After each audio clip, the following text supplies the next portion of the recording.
That night, as Stanley lay on his scratchy and smelly cot, he tried to figure out what he could have done differently, but there was nothing he could do.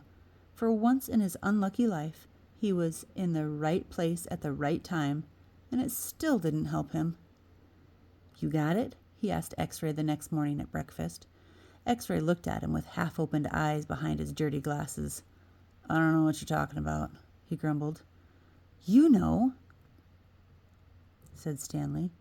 "No, I don't know," X-Ray snapped. "So just leave me alone, okay? I don't want to talk to you." Stanley didn't say a word. Mr. Sir marched the boys out to the lake, chewing sunflower seeds along the way and spitting out the shells. He scraped the ground with his boot heel to mark where each boy was supposed to dig. Stanley stamped down the back of the blade of his shovel, piercing the hard, dry earth. He couldn't figure out why X-Ray snapped at him. If he wasn't going to produce the tube, why did he make Stanley give it to him? Was he just going to keep it? The tube was golden color, but Stanley didn't think it was real gold. The water truck came a little after sunrise.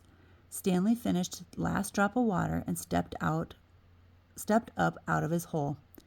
At this time of day, Stanley sometimes could see some distant hills or mountains on the other side of the lake. They were only visible for a short while and would soon disappear behind the haze of the heat and dirt. The truck stopped, and the dust cloud drifted past it. X-Ray took his place at the front of the line. Mr. Pendensky filled his canteen. "Thanks, Mom," X-Ray said. He didn't mention the tube. Mr. Pendensky filled all the canteens, then climbed back into the cab of the pickup. He still had to bring water to Group E. Stanley could see them digging about 200 yards away. "Mr. Pendensky!" X-Ray shouted from his hole. "Wait! Mr. Pendensky! I think I might have found something." All the boys followed Mr. Pendensky as he walked over to X-Ray's hole. Stanley could see the gold tube sticking out of some dirt on the end of X-Ray's shovel.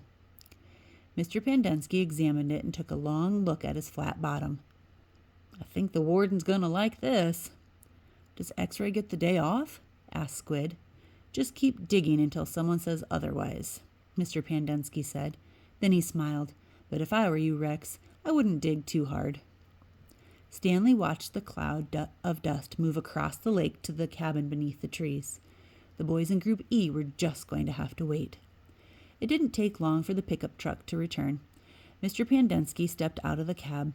A tall woman with red hair stepped out of the passenger side. She looked even taller than she was since Stanley was down in his hole. She wore a black cowboy hat and black cowboy boots, which were studded with turquoise stones. The sleeves on her shirt were rolled up, and her arms were covered with freckles, as was her face. She walked right up to X-Ray. "This where you found it?" "Yes, ma'am." "Your good work will be rewarded." She turned to Mr. Pendensky. "Drive X-Ray back to camp. Let him take a double shower, and give him some clean clothes. But first, I want you to fill everyone's canteen." "I just filled them a little while ago," said Mr. Pendensky. The warden stared hard at him. "Excuse me?" she said. Her voice was soft. "I had just filled them when Rex—" "Excuse me?" the warden said again.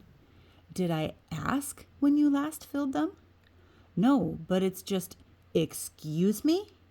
Mr. Pendensky stopped talking. The warden wiggled her finger for him to come to her. "It's hot, and it's only going to get hotter," she said. "Now, these fine boys have been working hard. Don't you think it might be possible they might have taken a drink since you last filled their canteens?" Mr. Pendensky said nothing. The warden turned to Stanley. "Caveman, will you come here, please?" Stanley was surprised that she knew his name. He had never seen her.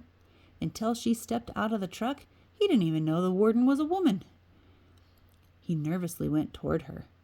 "Mr. Pendensky and I have been having a discussion. Have you taken a drink since Mr. Pendensky's last filled your canteen?" Stanley didn't want to cause any trouble for Mr. Pendensky. "I still got plenty left," he said. "Excuse me."